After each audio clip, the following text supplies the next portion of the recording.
Victory, boys and girls.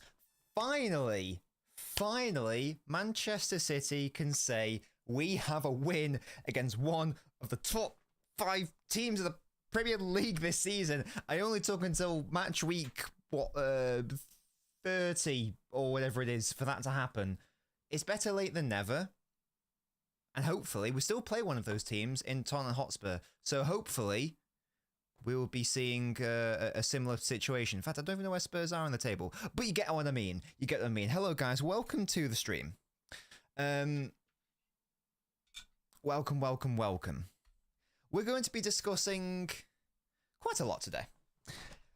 In the next sort of like 60 to 90 minutes or whatever. Probably more like 60 minutes because it's quite late. There are a couple key topics that I'd like to hit. Obviously, we're going to be touching on the game itself. I want to also touch on Phil Foden, Premier League Player of the Year shouts, question mark. Is that too big a shout? Is that justified? Does it just belong to Virgil van Dijk and Declan Rice, Mo Salah, or does Foden have a genuine shout at it, particularly if he continues his current vein of form? Simplification equals the best results for some of our players. One of those players specifically is Jeremy Doku. We'll be talking about that, and also the role of Rico Lewis, not only in terms of his role on the pitch, more so his role in the squad and the level of importance therein. I want to touch on all of those topics and more in today's post-mortem. But welcome one all. And then speaking of Player of the Year, I have done a poll in the chat, but if people want to throw a different name at me, Rodri, Salah, Palmer, if you want to be crazy, go for it. Hello, Liam Byrne. Mate, until Liverpool/Arsenal drop points, and I cannot change my ranking. Hello, Mad Dog. Big up to Daniel. Yes, Josh, I'm all right. Thank you so much for joining. He's still out of the race, says Patrick. Again, until Arsenal/Liverpool drop points, I think so. We'll see. I am indeed a fraud. If you want to consider Rodri, go for it. For me, I'm just giving each big three clubs, the three clubs in the title race, one representative. And for me, it's that. I'm not a fence sitter. I've told you my opinion hasn't changed, Liam. I'm the opposite of that. I think I'm playing Sergio Gomez more, turning him into attacking fullback. Maybe we can talk about Sergio Gomez for sure. Depends how Foden finishes the season, says the Mad Hatter. Absolutely. Deluded is still hearing Saka's better than Foden, says Mohammed. Goal difference isn't an issue no more. We'll only win 2 or 3-0 tomorrow. You're saying that, Liam, but we'll have to see. We will have to see. Let's start, shall we, with just sort of like a brief overview of the match, why and ultimately what worked, what didn't work, and sort of contrasting fortunes of Man City, specifically in that game against Villa versus the game against Arsenal, because it was a similar situation in respect of the players we had available and at our disposal. There still was no sign of Walker, John Stones, for example. And if anything, we actually had more of our, bigger names available against Arsenal. De Bruyne started, Haaland started against Arsenal. Didn't start against Villa, but clearly we played a lot better. It's not just because of the difference in quality between Arsenal and Villa. It's also to do with, I tweeted about it, the difference in the wide areas, which, as I say, we will be getting into. Rodri probably lost Man City's the league. How could he be a choice? As Patrick, interesting. Yeah, that red card was silly. Ortega undroppable. Not sure about that. Ortega was indeed solid, but I'm still backing my boy Ederson. Gvardiol, great as always. Yes, and who wanted to sell Doku? Indeed. Yes. So the main difference was it was a question of the width. If we think about the Arsenal game, and we touched on it, we talked about the advantages with that system in respect of the control it affords you, trapping the enemy in their own defensive third, pressurizing them, being very solid in defense and in terms of rest defense as well. But the issues were obvious in that against a team like Arsenal, and indeed most teams who play against City in the Premier League, they will basically afford you zero space in the centre of the pitch. So even though we had Foden on the pitch against Arsenal, he was very ineffective because they were just giving him none. They were sometimes playing a back six. That meant, as we discussed the other day, that the creative burden rested on the shoulders of Akanji and Gvardiol. Not ideal, obviously. Big difference today was the space in the middle was still congested, because that's what Aston Villa do, very compact. The difference is who were the players receiving in the wider zones. Was it Gvardiol and Akanji? No, it wasn't. It was Jeremy Doku and Jack Grealish, who were integral today, especially in that first half. Nearly everything that we did well came from the wings. That first goal, for example, it's a really lovely little through ball by Foden into Doku, out on that right wing. Again, if that was Kyle Walker or Akanji in recent games, nothing is materializing from that chance. But the fact is, we actually have a winger out wide.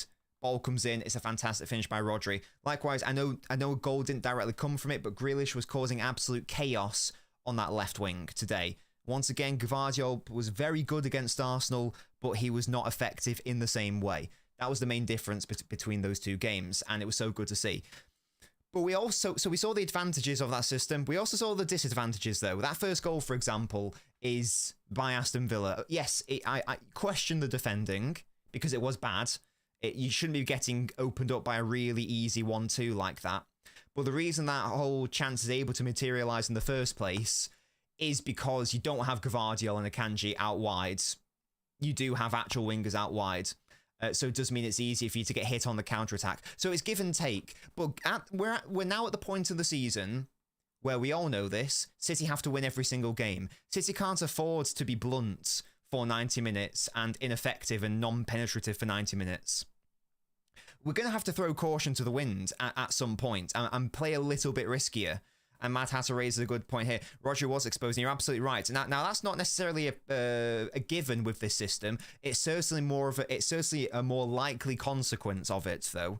As I say, that's not to say we should just allow Rodri to be totally isolated on his own, but it's definitely a consequence of it, that what you get in attack, or what you are afforded in attack, i.e. pinning the opposition back, you are going to lose some defensive solidity. But we're sort of at the stage where we need to walk that tightrope and sort of err on the side of risking it rather than not, partly due to goal difference, but mainly due to the fact that we just got to win from now to the end of the season, 8 games in a row, to have a chance, in my opinion. Because I've touched it before, I don't see Arsenal and Liverpool dropping more than 4 points. So we've got to be perfect. So I don't mind that. What I would say, and this is just goes to Mad Hatter's point, is that just because it is a bit more open defensively, you don't need to totally give up the midfield in terms of leaving Rodri on an island.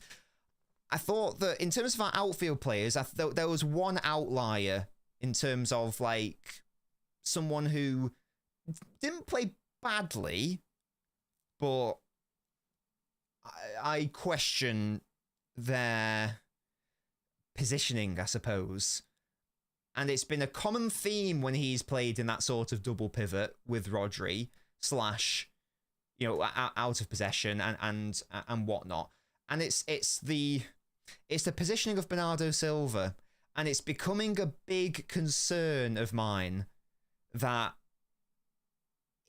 again, this isn't the first time it's happened. The first time I noticed it was at Stamford Bridge with the 4-4, where Rodri was, again, just left totally isolated on his own and not really given any support.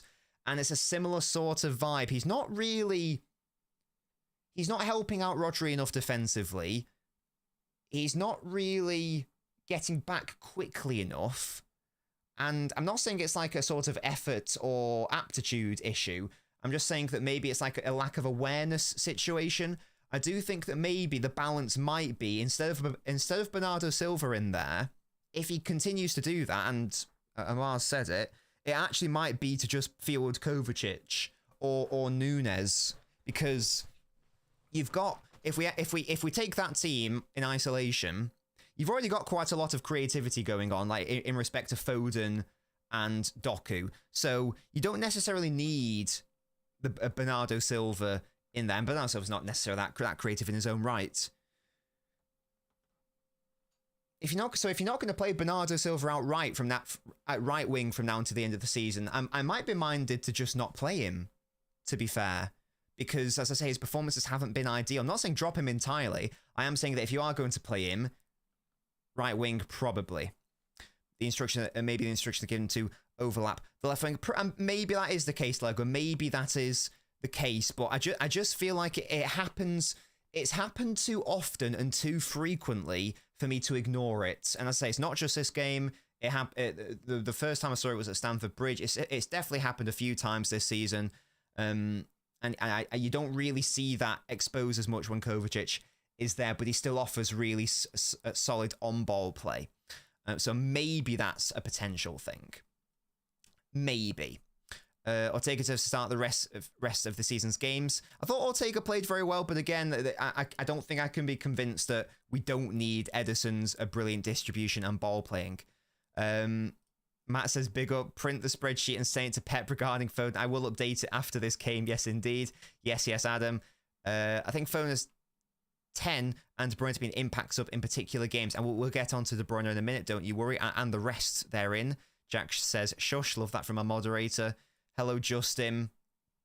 Chris says, if the only way to give Foden the keys to advanced central zones is not play De Bruyne, it might be time for Kev to hand over the baton. Do you guys say baton or baton? I don't actually know what I say. I think I say baton because it sounds funkier. Let me know what you guys say. Horn's a problem. Not sure about that one. But yeah, we'll definitely get into the Kevin De Bruyne situation because it is interesting. Don't think there's any way we can play Foden and De Bruyne with two wingers, is there? Not realistically, no, to be honest with you. Keep Doku on the right wing. Bernardo out. Paquetá is starting to look enticing, says Chris. Still think it's our best right winger, though. Look at the Champions League last year, 100% Josh. Yeah, should we use De Bruyne as an impact sub?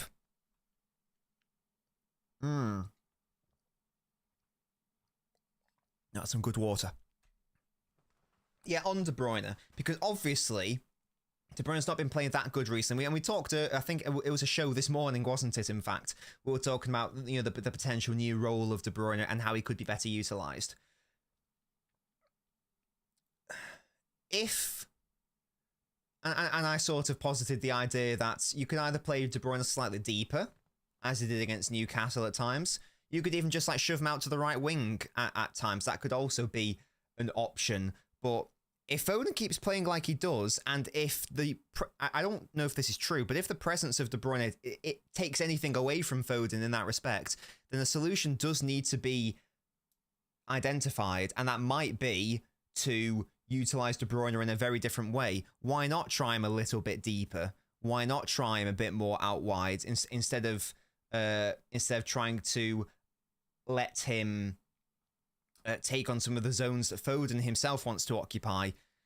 Is it, certainly for the remainder of this season, is it time to accommodate Foden by doing the opposite for De Bruyne? I don't know. I'm not saying get rid of him. Obviously, I'm not saying bench him, obviously. But I am saying that it's certainly a question worth asking, especially in our very congested schedule, which is upcoming. With Ortega, we have a goalkeeper who can save. Still about Palace and Chelsea games, I totally agree, Mohammed. Yeah, that if we lose the title, that is where it was ultimately. Haaland might be benched, says Louis. Yeah, I'm not so convinced about that. Outside of Bernardo, I didn't think Alvarez played particularly well. I did like some of his little link up, but that's nothing new. I see that when Haaland plays as well. He tried really hard. He was maybe unlucky to not score, but he should have scored at least one, maybe even two of those chances that he received. Timmy says, Evans in front of our eyes, build the team around Foden, takes kicks all day long, never injured. What? Star, yeah, he hasn't really had a big injury this season yet, has he? Which is really good for him. Shut up.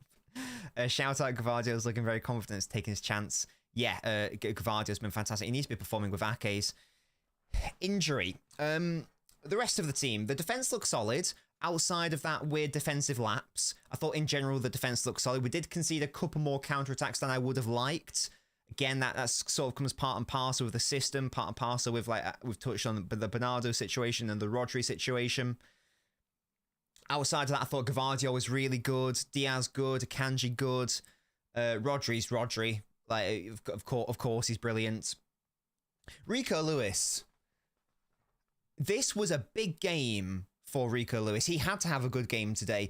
I don't know the exact stats, but he's not played that many minutes this season. Certainly compared to last season, I feel like there was a period last season where he was like, he was just seemingly playing like every other game or something, and we haven't really seen him much this season, which surprises me, given how much John Stones has been out. There have been weird experiments to try to shoehorn Akanji in there, for example, which clearly hasn't worked. When Rico Lewis was the original, he was the blueprint for that system. I thought Rico Lewis was fantastic. So I don't think anyone's going to really talk about him that much, and because, you know, Foden got the hat trick. I thought Doku was very exciting, and Rodri obviously. But he was really, really solid today. When he receives the ball higher up the pitch in those pockets, you just feel so secure. There's only really Foden and maybe Oscar Bob in the team who are better at receiving the ball in those areas of the pitch. He just looks so secure with it. Rarely makes an incorrect decision. The only question mark on Lewis is the defensive positioning / transitional weaknesses, which we already know. But as we discussed, you are going to probably have to cope with that without John Stones. The only thing Lewis doesn't have is the physicality, which makes him easier to knock off the ball. It makes him easier to it makes it easy to attack past him, because he doesn't have long legs, so he can't quite lunge in, you know, for like a 50-50. I've touched it before. He doesn't have that space-eating quality because he's got little legs, so it means that he can't quite cover the distance as much as someone like a Declan Rice. Kobbie Mainoo, that was the example I gave in my Guardiola England video. That's the only thing he doesn't have going for him. But in respect of like the actual on-ball technical quality, he's got it all. He really does for that sort of player. Again, I thought he was fantastic. And if John Stones is out in the majority of the games from now to the end of the season, I want to see him in the team every single time. If Stones isn't available, I'm not saying I want to see him start at right back against Vinicius Jr. I'm not saying that, but I am saying that in the main, from now to the end of the season, if John Stones isn't available, and we need someone to play the John Stones role, and it can't be John Stones, Rico Lewis should be the guy to do that. We've seen the issues which materialise if we're forced to play the wing-back system, where Gvardiol goes to left wing or Walker goes to right wing. It's okay against certain opponents, but it makes us very blunt. It means that we don't have our wingers out wide. I want to touch on the wingers next.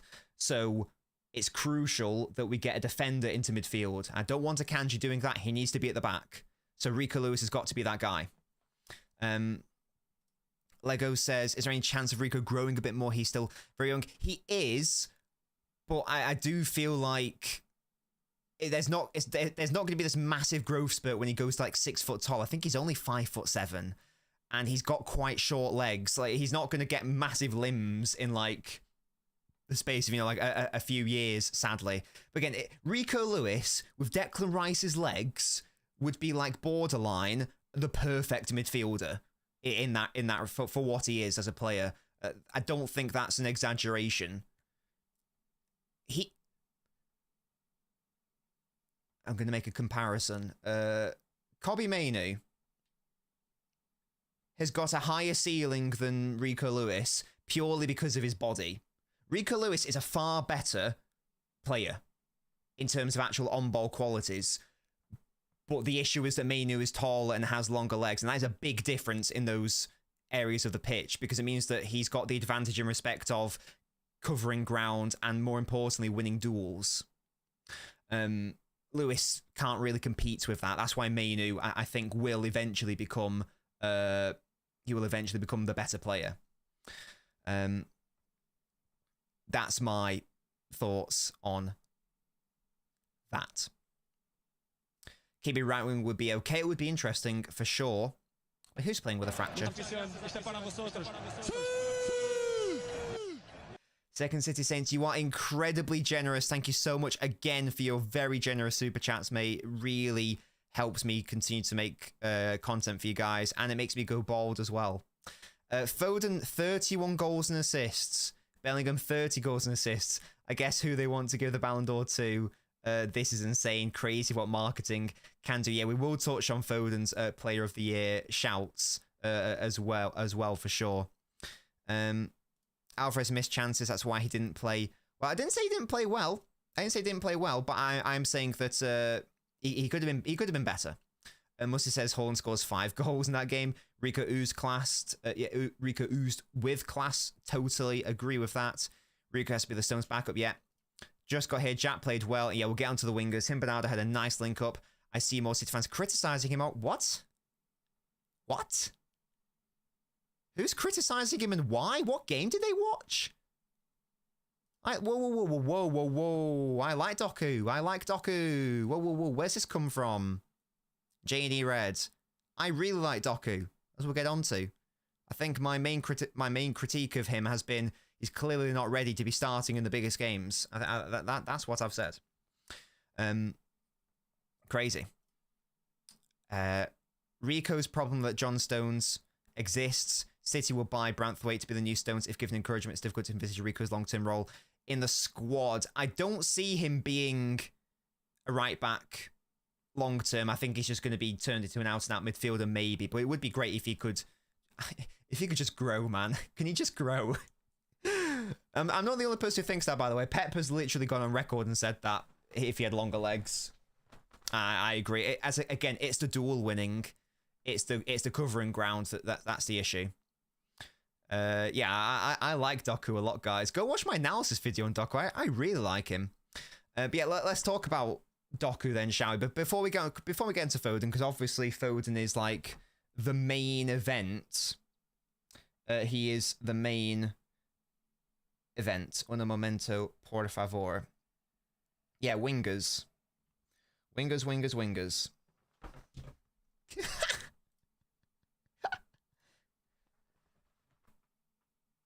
I talked about earlier about the notion that having your wingers out wide is pretty good. And this is the whole thing about get your best players into their best positions when you can. Rico Lewis going into midfield, that's his best position.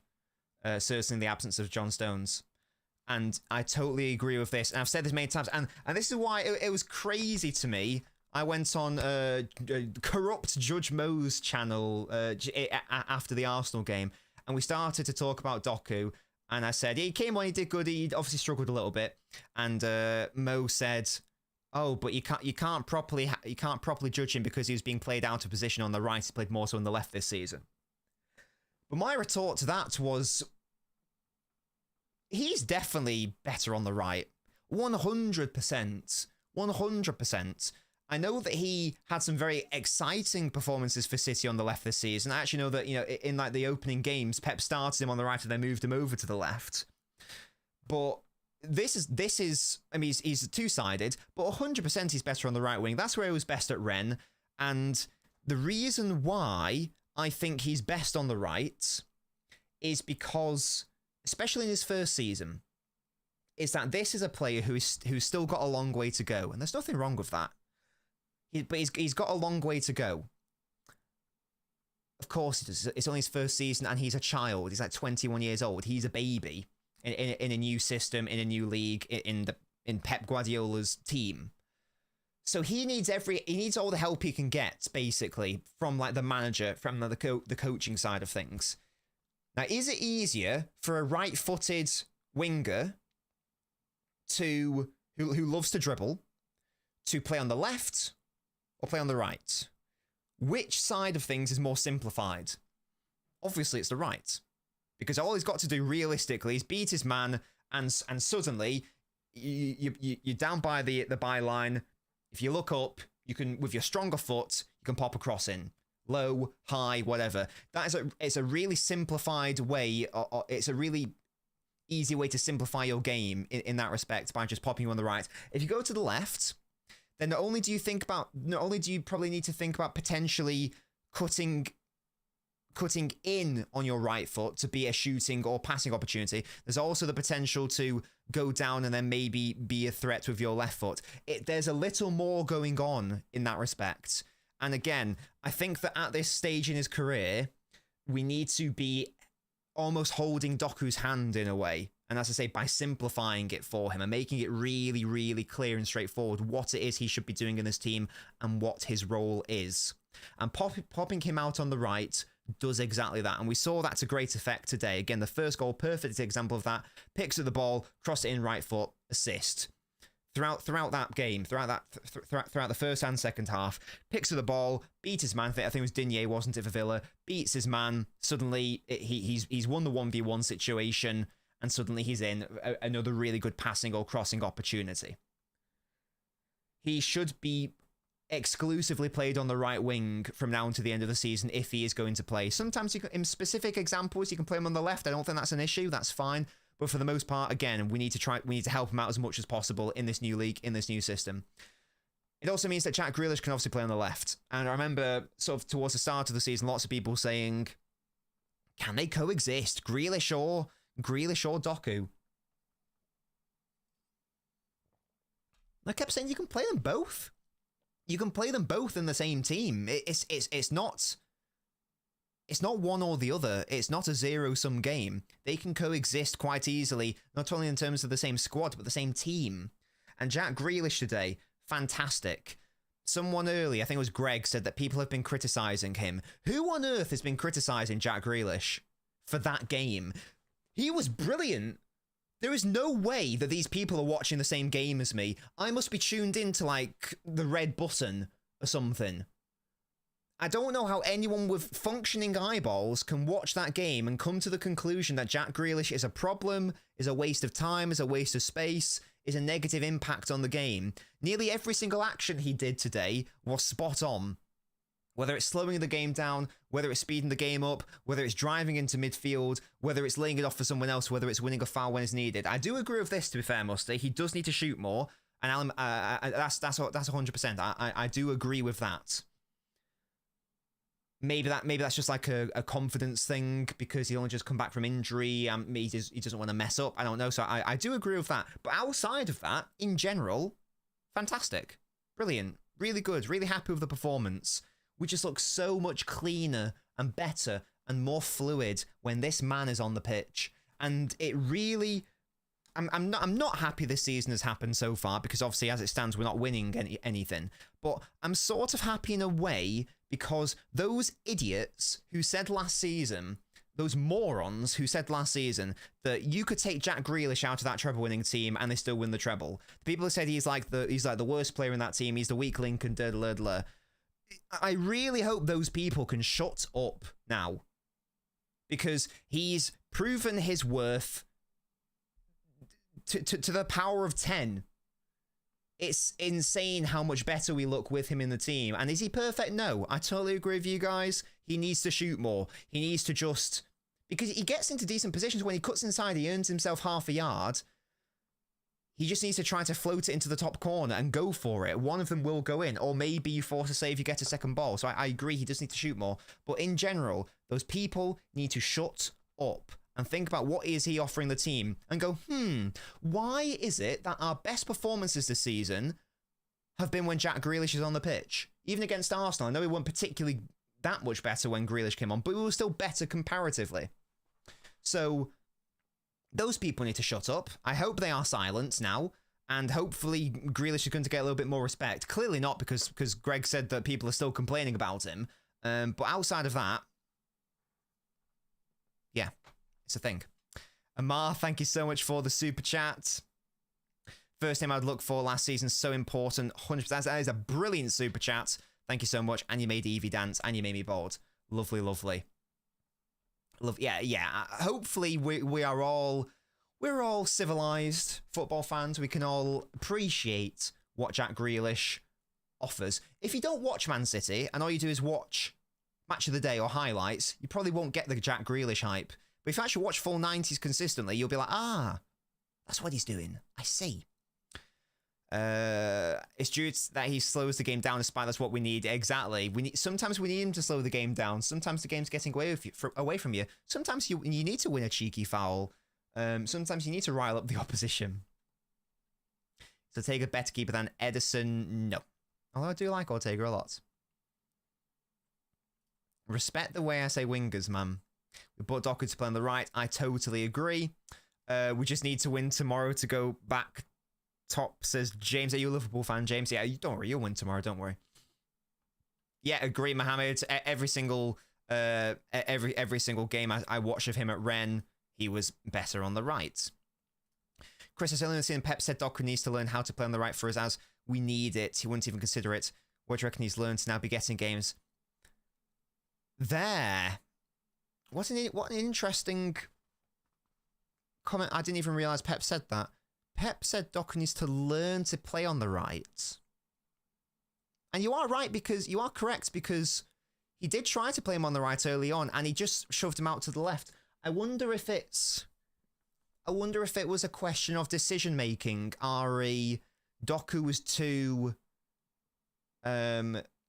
eager to take on his man and go down to the byline when maybe our players weren't actually prepared in the box. Maybe it's something to do with that, potentially. Certainly today, every single time that he went to the byline and worked out from the right, there were plenty of bodies in the box. Maybe that's what it is. The decision making of, in fact, I can't remember the exact minute, but there was a fantastic. Maybe that might be right, because there was a fantastic moment. I think it was the second half, maybe around the 60th minute. Like Doku receives the ball and he could just tear at Digne and run at him, but he held onto the ball and just stood still for like 7 seconds, I think it was. And then he attacked. So maybe that's what it is. So maybe he did that to wait for players to come forward and flood the box and get to a more opportune position. That would be my theory on that. That would be my theory. I am quite dehydrated. Guys, water's important.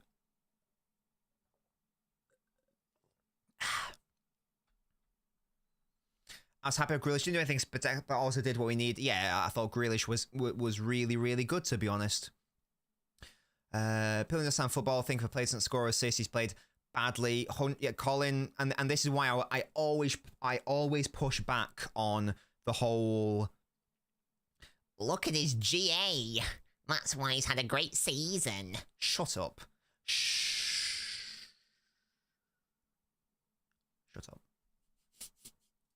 Should Holland De Bruyne be bench subbed on late game? Like, phone's much better without KDB on the pitch. Alvarez, same thing. Holland's missing a lot of big chances lately. Indeed, Carlos, I still think that you need Haaland on the pitch in most instances. The De Bruyne one is more of an interesting conversation because he can be that impact. I think it depends on the game state, to be honest, and who the opposition is as well. Who do you play on the left in the treble side other than Grealish, Foden, left wing shifts last season? Yeah, I guess it would have just been that, wouldn't it? Can't think of who else it would have been. I think that's what it was, to be honest. Do I believe the treble? I don't think we can do it again this season. No, definitely not. Definitely not.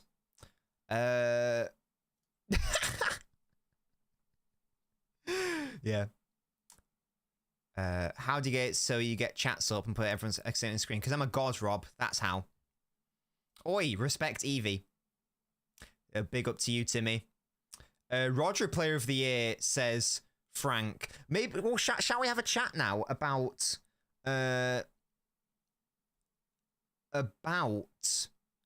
Foden now, who obviously was man of the match, got the hat trick. Was reasonably quiet in the first half, I thought. I remember saying to myself, it would be lovely to get him on the ball a bit more. I know he scored the free kick. I think it's the first free kick he's ever scored, and it was a terrible free kick. The Aston Villa wall crumbled like, I don't know, like when did the Berlin Wall come down? I don't know the exact year the Berlin Wall came down. Then, if anyone knows, let me know the exact year the Berlin Wall came down. It crumbled like the Berlin Wall in the late 20th century. It was a terrible war by Aston Villa. But second half, he absolutely popped off. And I would like to see Foden shoot more. 89, thank you, Mad Hatter. I would like to see Foden shoot even more. Do you guys remember that? Again, second half, late on, that mazy run. I think this was before his second or third goal. That ridiculous run where he like dribbled past two, maybe even three Aston Villa players and then just got shrugged off it at the last second in the box. I just feel like sometimes he does this David Silva thing, and not in a good way. As brilliant a player as David Silva was, he would almost have this hesitation of wanting to shoot. And sometimes Foden's guilty of that. And Foden's a much better striker of the ball than David Silva. And is one of our better players from distance as well. Like the amount of like goals from distance he scored this season. I would love to see him just have the confidence to pick it up and whack it more sometimes. Or hit it first time like he did for his second goal. Just picks it up, no hesitation. I'm not going to try to mess around or take a touch and carry it forwards. I'm good enough to score this goal now. And that's exactly what I'm going to do. Because if he does that, he'll get even more goals. And just on goals, guys, he has... I think he has more Premier League goals than Salah in respect of goals not scored from the penalty spots. I'm pretty sure that's a fact. He's got 14 goals, none of which have been scored from penalties. Salah has 16, of which 4 have been scored from penalties. He's like in the top 5 in terms of non-penalty Premier League goals this season. He's 1 behind Haaland. I think he's 2 behind Watkins. Maybe 1 behind... I think Watkins is currently in the lead with 16 because he hasn't taken a penalty. I think Solanke's taken 1. And he's 1 behind... so he's therefore 1 behind Solanke. So he's only 2 Premier League goals off having the most non-penalty goals in the Premier League, which is ridiculous. He's level with... And Son has taken a penalty, has he? Yes, so I think Foden's got... Has Foden got 14 and Son 15? Is that correct, guys? 1 less than Bowen. Yeah, Bowen's taken... I don't... Has Bowen taken 1 penalty? I don't know. But yeah. He... I don't know how many more times I can talk about Foden. How many more times I can talk about how brilliant he's been this season. But he's been our difference maker. If he's allowed to be the main man, then he never disappoints. He's only had 1 bad game from midfield this season, and that was against Arsenal, and he was only given 60 minutes, and you are up against Arsenal, who gave us no space in the midfield. One subpar game from midfield across the entire season is mental, guys. For a player who only played a handful of out-and-out midfield games throughout his entire Premier League career up until that point. I'm sort of running out of ways to just describe how good he is and how important he is to this team. The future is Foden, and more importantly, the present is Foden. Yeah, genuinely, we do need to be thinking about not what is best for De Bruyne, but what is best for Foden. I know that sounds sacrilegious because De Bruyne is a far better player than Foden, but if Foden keeps delivering like he is doing, and De Bruyne hasn't necessarily in the past couple of games, then you've got to ask the question, why would we be not accommodating our best player this season for someone who is obviously fantastic impact, but isn't necessarily as consistent or good in those crucial moments? Is the question. It's the question. I tweeted earlier, because remember what happened last time Foden got a hat-trick from midfield? Do you guys remember? Against Brentford. Do you remember where he was playing next game? Where do you think he's going to be playing against Palace? Oh gosh, hopefully not. briefly on this, again, tweeted about this. We need to have a proper conversation about cheating and exploiting a really serious football welfare policy. The concussion protocol was brought in because players of the past, etc., are being diagnosed with like severe brain damage, etc., and other health complications by virtue of heading the ball, and because concussion is a serious thing. Players faking injuries, holding their heads to get cheap pauses in the game is disgusting, quite frankly, and needs to be retrospectively punished. In the same way that there used to be a panel which would review dives after the fact and give you a punishment thereafter. I don't know if that panel exists anymore. I don't think it does. It's like 7 years ago. But it's very frustrating that players can just hold their head and fake an injury and pause the game. Højbjerg was a massive he was a massive perpetrator of this at the Etihad. Just annoys me. That's just an aside. I won't get caught up too much. That's basically all I have to say on that. But yeah, very annoying. Is a new documentary worth watching? I've not watched it yet. Field tilt is bollocks, says Timmy. Brilliant. Let's keep the best striker in the world on the bench. Great thinking, guys. Yeah, Haaland should still be on the pitch, guys. The free kick was literally the same one as the one against PSG in the semi-final. Oh, that Mahrez one, yeah. That was fluky, but we take it. Pep likes players who can operate on the left and the right. Doc needs to get a bit stronger. And he will, and Colin, long-term, totally agree. He will be that guy. But right now, in his first season, we need to be holding his hand as much as possible. We can do that by helping him out in that respect. That's exactly what we can do. That is exactly what we can do. Lumino, I'd rather anyone win the league apart from City, preferably Arsenal.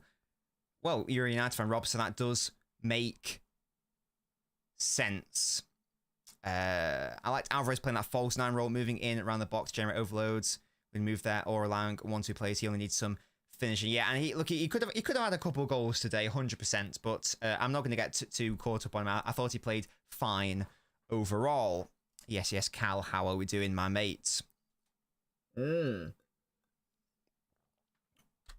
Yeah, so Foden, potential player of the season. We touched on his numbers, which is great. But again, it's not just the numbers.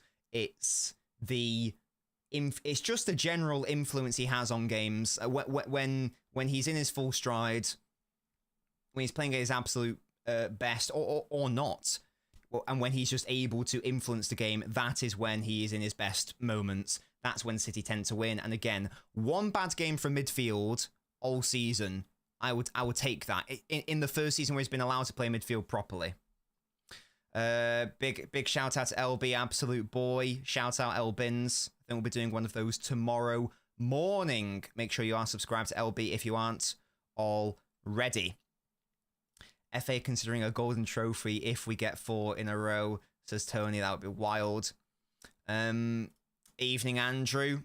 Fun gameplay of the season would trigger Arsenal were so bad it needs to happen. There is a genuine shout for it. Again, for me, I know people say Rodri, but for me, the 3 front runners for the Player of the Year award are Van Dijk, Declan Rice, Foden. Now, sadly, as I understand it, the Player of the Year award is voted well in advance of the end of the season. So it doesn't really matter how you end the season that much. I think sort of like by around match week 32 or 33, I think it might be voted on. But you would like to think that basically whoever wins the title of those 3 sides, probably their best player, or one of those 3 players, should be winning the award. If City do some bits in the Champions League this season, expect Phil Foden's name on the podium. There's a mental stat about the Ballon d'Or. Let me give it to you guys. Shout out LB. Let me give it to you guys. Let me give it to you now. I think I've discussed this before, but I'm going to discuss it again because I want to. Where is that thing? Just to show how weighted it is in respect to the Champions League. The the last time a Ballon d'Or top 3 didn't... So this is assuming that City get through to like the Champions League semi-final and the final. The last time a Ballon d'Or top 3 didn't feature a Champions League finalist was 2012. The last time a Ballon d'Or top 3 didn't feature a Champions League semi-finalist was 2002. And that was when it was dominated by World Cup players. In terms of players who made the podium and got knocked out before the semis, the last time that happened was 2004, unless that was due to the World Cup of the Euros. Your name was Messi, Ronaldo, Neymar, or you had Lewandowski's ridiculous record-breaking season. So history tells us that if City do well in the Champions League, Foden will be on that podium, guys. It's going to happen. Foden would drive the mutants crazy. Brilliant. Hello, Mohammed. Any suggestion where to get? No idea, to be honest, Mohammed, my mate. Most serious problem City has is the lack of recovery of the ball when the rivals counter attack. And Phil, I don't know if you were here for our stream early this morning, but we were discussing that is probably why. Excuse me. That is probably why we were so desperate to try to get a Declan Rice or a Jude Bellingham. Because can you imagine, let's say Rice, for example, can you even begin to imagine that 3-2 build-up structure and rest defense with like a back three of Ake, Diaz, Stones, Rodri, Rice? That is literally like, you are not getting past us. That is literally perfect from like a rest defense perspective, from an on-ball defensive perspective. Rodri's only weakness, realistically, is in transition. What is Declan's specialty? Defending the transition. And I think that's why he was really interested in getting a Declan Rice or Manu Akanji. You know what I mean, though. You could definitely have him in as well. Colin said, I go Rodri over Foden. I feel there's a massive influence. Yeah, and for me, there's a big difference between being the most important and being the best. Rodri, no doubt, our most important player, but for me, it's got to be Foden as the best. God's sake, Jack. LB saying stream he'd use Manscaped Live if we win the league. Big up to LB. We'll hold him to that. Different gravy, absolutely. First class media were forced through the. I don't know if it's about British people. As I say, it's more just about who's been the best. And for me, there's a big distinction between being important and being the best. To be fair, I've also got to hold Rodri's red card against him. It is his own fault that we didn't have him for the Wolves game and the Arsenal game. And that is his own fault. So I've got to also hold that against him as well. Give the Ballon d'Or to Darwin Núñez. No. I don't know what Varane said about it, Rob, to be honest.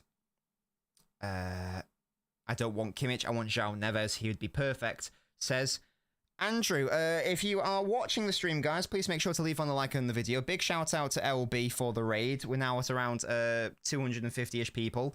I don't know how many likes we're on. In fact, I do know how many likes we're on. We're only at 78. Disgusting behaviour. Not good enough. I'd like 150, please. And by please, I mean do it immediately. Make sure to leave a like on the video. It's free. It helps out your boy. Close the chat. Click like. Make your boy happy. And I'll stop pestering you about it if you do like the video as well.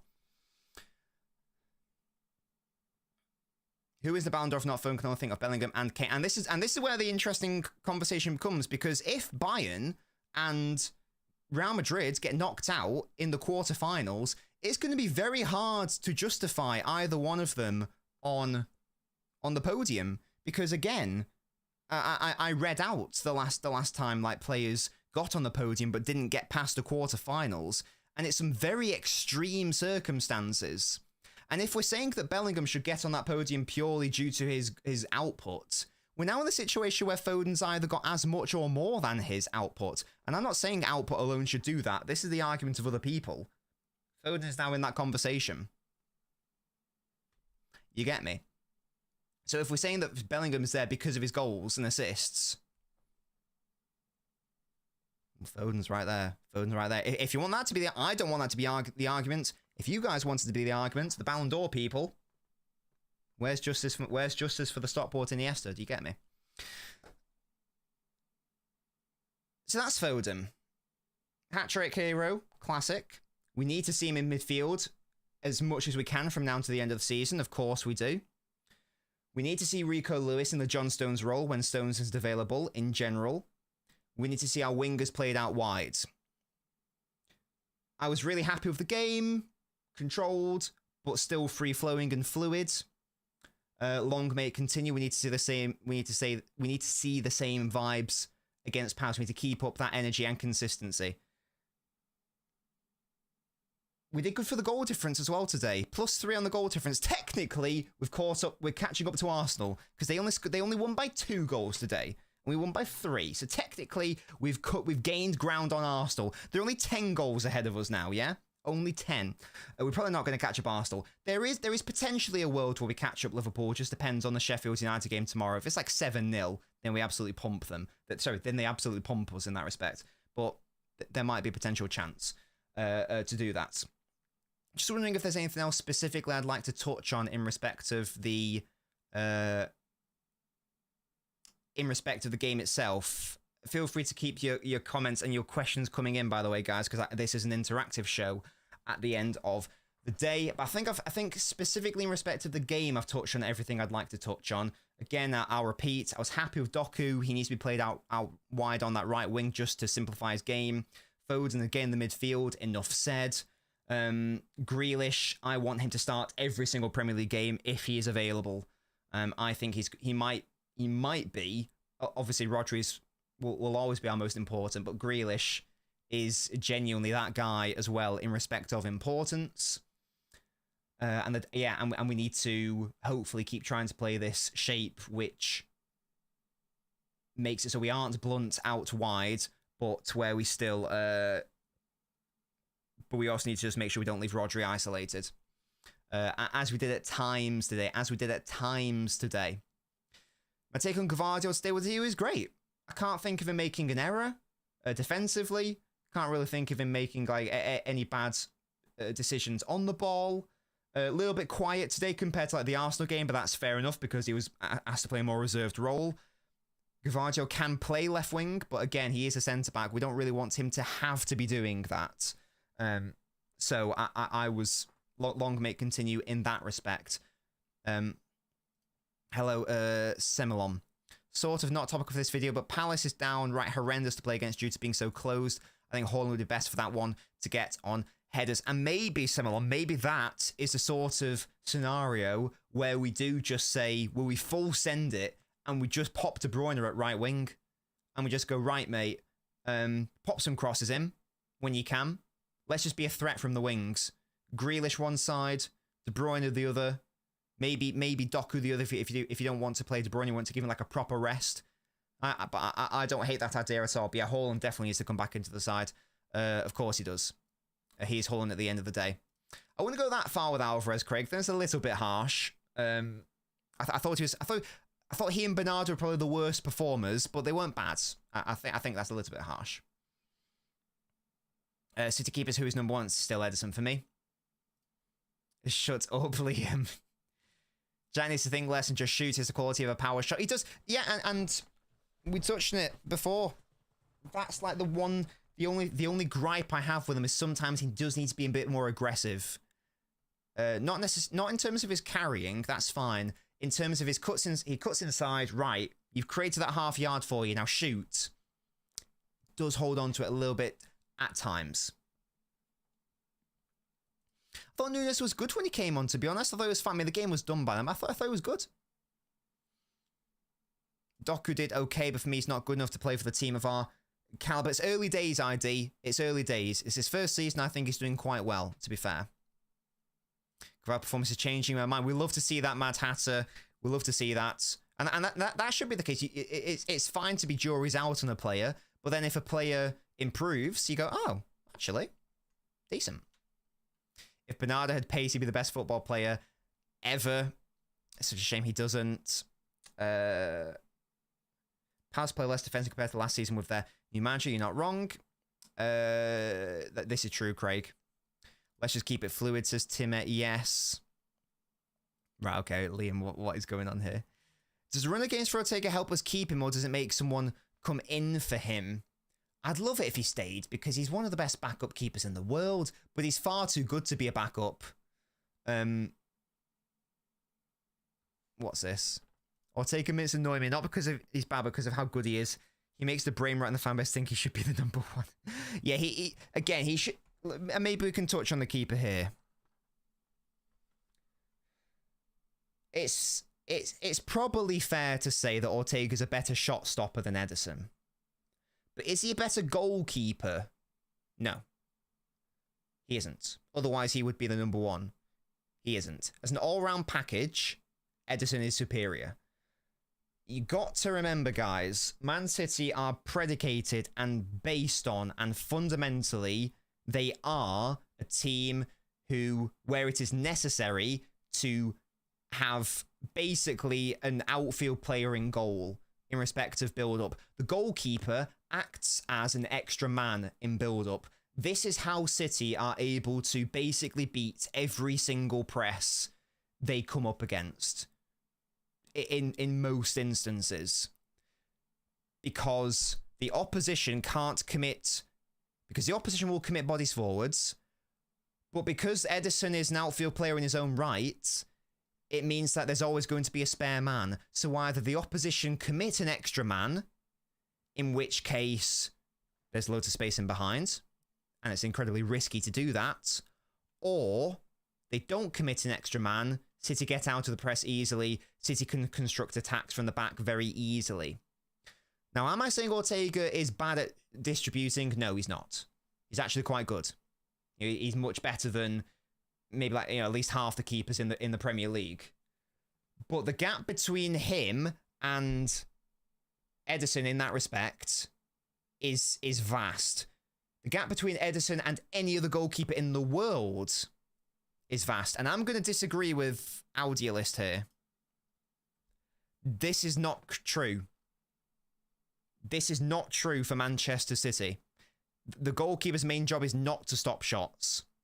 The goalkeeper's main job is to be the focal point of the build-up and to prevent shots. Not to stop shots, to prevent shots. There's a big difference between stopping something and preventing something. Here's the way to think about it. David De Gea, this is sort of like 2015-ish, one of the best shot stoppers in the world, but one of the worst shot preventers because he was glued to his line. So when a long ball was played in, for example, and someone like Ederson would have been out there and would have prevented that shot from even happening, De Gea wouldn't do that. He'd be forced to stop the shot. It looks very good. It's a very good save or whatever. But shot prevention will always be superior to shot stopping. Because if you prevent a shot from happening, there's a 0% chance of the opposition scoring. If you are forced to stop a shot from happening, there is a chance that the opposition can score. So I disagree with that. That you don't have to agree, that's fine. But certainly from a Guardiola perspective, certainly from a Man City perspective, what matters more is shot prevention. This is why Pep signed Claudio Bravo. This is why Pep has signed Ederson. This is why Pep will play Ederson when Ederson is back to full fitness. Goalie's main job is to stop shots. No, Brad. I am prefacing this. I'll preface it one more time. This is not correct for Manchester City. It might be correct for other clubs. It might be correct for national teams. But for Pep Guardiola's Manchester City, no. His primary job, the goalkeeper's primary job, is not to stop shots. That is just not correct. For Guardiola, for Guardiola's City. Not talking about other clubs, not talking about international stage. This isn't really something that can be argued against. This is what Pep wants in his goalkeepers. This is what he's told us many times. This is what he tells us through inference by continually starting Ederson and by purchasing Claudio Bravo. Shot prevention is always superior. And that's not debatable, by the way, either. Prevention is always better than stopping. That isn't. It doesn't matter who is. It doesn't matter who the manager is. That is just a fact. Would you rather have a 100% chance to prevent something from happening, or any degree of chance to stop something from happening? Of course, you want to go for the 0%.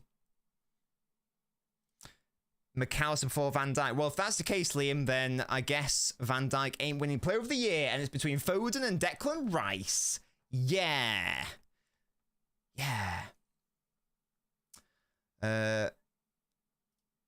How has his performance magically changed your mind? I've always backed Gvardiol. I don't know what that means, lol boy. Sorry. Interesting profile picture, by the way. That's a big booty Luigi. Interesting. He will take a Ballon d'Or. I respect it. I respect it. It's just a shame if we sell him. I think that's Ortega. So handy having someone that good. Yeah. Look, I'd love to keep him. I would love to keep him. But he's too good to be a backup keeper. In all honesty, he's too good to be a backup keeper. That is the issue there. Prevention is better than a cure. That's a perfect summation. That is a perfect summation of the points. Pep wants goalkeeper to stop shots. He just requires him to play midfield as well. Brilliant. Yeah, of course. That doesn't mean you throw shot stopping out of the window, of course. But you hopefully see the points that I'm trying to make. 100% Stephen. I agree. Is that F1's third hat trick or the second? I think it's the second, isn't it? I think he's got 3 goal contributions in 3 games. Like he got 2 goals and an assist against Leipzig, but in terms of goal scoring, that's just his second hat trick this season. 1 against Brentford away, 1 now against Villa at home in a massive game against actually beating a top 5 team. That's massive as well. The fact that we've now finally put that to rest. Finally, like that stat can do a death now. We've finally done it. Aston Villa are a decent side. Yes, they had players missing today. Watkins, McGinn, Ramsey. So did City, to be fair. We didn't start Haaland. We didn't start De Bruyne. Stones Walker didn't play, etc. Was it full strength Villa? No, but still a good team. Still proved a good counter-attacking threat as well. Just joining this wing pairing to stick. Certainly we need wingers out wide for the most part. I totally agree 100% with that. Did Foden get 1 hat-trick last season? I think so against United in the derby, wasn't it? I think that's correct. I'm pretty sure that's correct. So that's his 3rd career hat-trick, I think. Mental. Hello, Colin. I think this is the game where we start cooking from now until the end of the season. You'd like to think so. You really, really would. Was it Villa last season where that was the first? Was it Villa or Wolves at home where we first start? I think it was Villa. That was the first game after the charges, and that was when we properly started to click. Like the video, guys, if you haven't already done so, Baby Nobbins commands it. So it's got to happen now. It'll just be interesting to see if will we be able to continue that into the Palace game. The season's been so stop-start. We think we've got momentum. We hit a bump in the road by playing a weird team against Chelsea. We think we've got momentum. We can't take advantage of a weakened Arsenal side. We can't beat Arsenal at home. We think we've got momentum beating Luton. We then draw at home against Crystal Palace. It's been one of those seasons where we haven't really been able to get a run of Premier League wins together. I don't know what our record is this season in respect of consecutive wins. I think it's only 5. So if we can get to that point and then get past that point, then we will obviously be keeping the pressure on our opponents until the last day of the season. If we can simultaneously get our goal difference to a higher standard at the same time, that will alleviate one of my biggest concerns this season.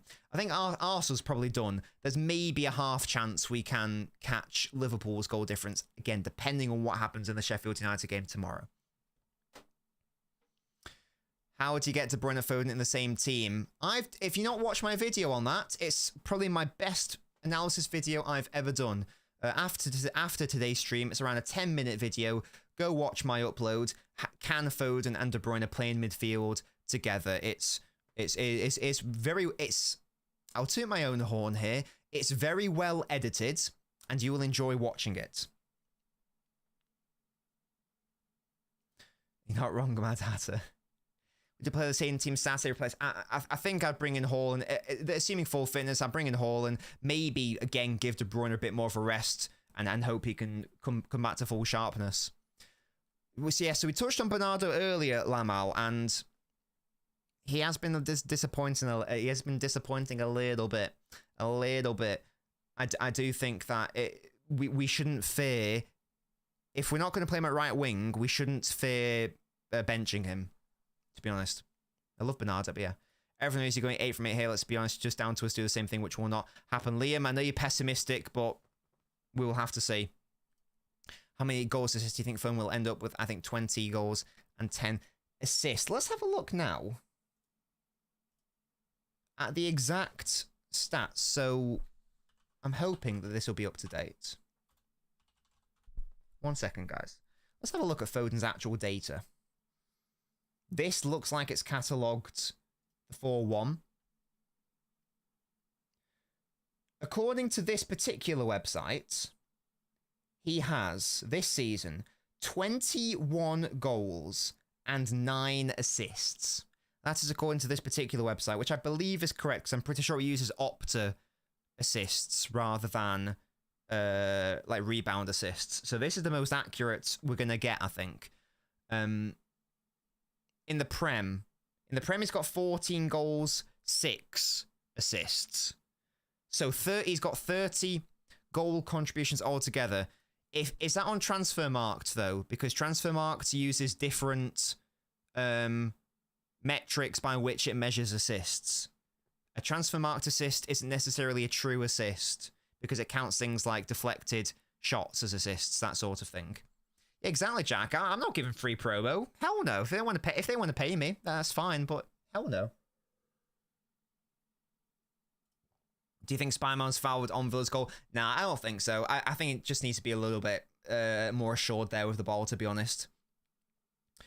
We haven't lost in 24 matches, only 4 draws. Isn't awful form. You're not wrong, Craig. You're not wrong. But sadly, we're in a situation where not awful form isn't good enough. We need to be perfect. We do not batter teams for scoreline anymore. Liam, you're saying that. I'll believe it, depending on the scoreline tomorrow. Who do I think should be player of the season? Is he going to say it? Is he going to say it? I don't know. I'm certainly thinking it. I'm certainly thinking it. We're streaming on Saturday. Yes, that's at Palace. So I will be doing a watch along on Saturday. If you guys would like to join me for that, we'll be live 15 minutes before kickoff. You don't have to join me, but if you'd like to chat about the football and to chat about other things, you're more than welcome to join. If you bring Hall, just make sure to have extremely creative side. Yeah, we need to create for him 100%. Sky use Opta. They had him above Bellingham. I'd have thought so, but I'm not 100%. But again, let's see what this particular site says about Bellingham. I think you're right. Let's have a look. This particular site says that Bellingham this season has got 20... This is for the club, by the way. 20 goals, 10 assists. So 30. Again, according to this site, Foden's got 21 goals, 9 assists. So I have them as equal in that respect. And I know that Foden's obviously played more games. But that is insane, isn't it? When you also consider what Foden's offering outside of those contributions. Foden can have a fantastic game and not do anything in respect of output. Do you guys remember the Brighton game at the Etihad? He actually played right wing that day. But it wasn't touchline winger, it was just really good. That was one of his best games this season, in my opinion. Again, I don't know if you guys remember. Home against Brighton, played out on the right. Did he get a goal? No. Did he get an assist? No. Was he the best player on the pitch? 100%. Was that one of his best performances this season? 100%. You don't need to score or assist to have a great performance. In the same way that you can score or assist and play like shit. Yeah. That's the thing. I'm worried for the Madrid game. We need KDB and Haaland on it 100%. Yeah, if there's even a remote chance that De Bruyne is carrying a slight knock or is slightly jaded, just give him a week off. Give him a week off. Guys, I've realised it is midnight, and Mrs. Nobbins is probably annoyed that I'm still streaming. I didn't realise it was so late. It's midnight, guys. We've been streaming for over an hour. Thank you so much for sticking with me. I think we've still got like over 200 people. Massive shout out to LB. Absolute beautiful human being. Guys, would you like to see because you guys are still here. You guys like the what's-its. The dedicated few. Would you like to see a thumbnail that I have created for when LB comes onto my channel, for LBins on the Nobbins channel? I bet 20 of the King's finest that we don't win by a margin of more than 3.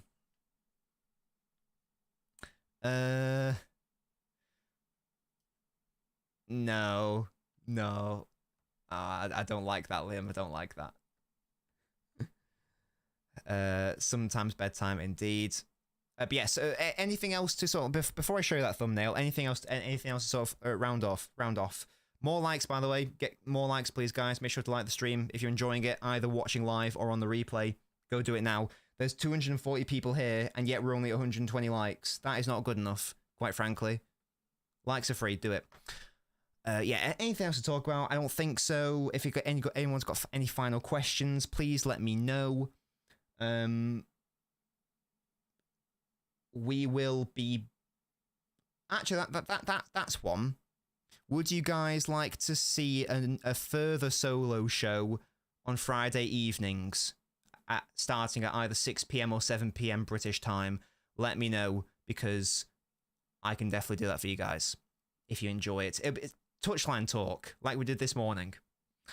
Yeah, really good win. Better than Villa. Revenge against Villa. Important that we did that, because they battered us at Villa Park. Wingers out wide is good. Lewis, good. Foden, brilliant. Rodri, brilliant. No Jack before them. Talking about 6 or 7 PM Jack, you swine. I don't think there's anything else to talk about, to be honest. Miss Dobbins is indeed a City fan, yes. Right. We've ended the... So I'm going to end the stream here, but let me just show you the thumbnail. Now, if you've seen the touchline talk thumbnail, the vibe I'm going for is like a split face thing. So, let me show you. Can someone please do !Twitch in the chat, by the way? If you aren't following the Twitch, what are you playing at? We stream games over there. Let me show you guys. Look at this beauty. Look at that. Oh, yeah. LBins. Look at that. Beautiful. As you can see, it's my face on one side, LB's on the other. Together we are LBins. Hopefully you guys like that concept as a thumbnail. I've done another one with Tom Little, and that show's gonna be called Little Knob. Because obviously.